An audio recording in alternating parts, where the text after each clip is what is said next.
কখনো মেঘ আকাশ, কখনো বৃষ্টি, তেমনই হয়তো জীবন। এই দুই মমের মধ্যে পার্থক্য কি অনেক? পার্থক্য কি আছে নাকি একটা আরেকটাকে কমপ্লিমেন্ট করে? আসলে কি খুব পার্থক্য থাকে, মানে প্রভাব তো থাকে, একটা একটার সাথে প্রভাবিত হয়। সেই যোগ্যতা আছে কিনা আমি সেটা এখনো জানি না, অনেক বেশি করে পাওয়ার। আমি যে ধরনের গল্পগুলো আসলে করব বলে ভেবেছিলাম, এখন যদি সে ধরনের গল্পে কাজ করার আমার সুযোগ আসে, পজিটিভলি কাজে লাগানো চাই। মমও ভালোবাসতে ভয় পায় না, মমকে ভালোবাসতে। আমি জানি না, তুমি বলো।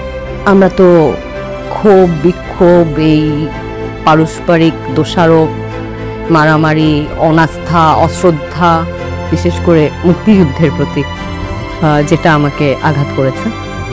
আমি জানি যে আসলে চরিত্রটায় বসবাস করতে হয়, তারপরে যা হবে।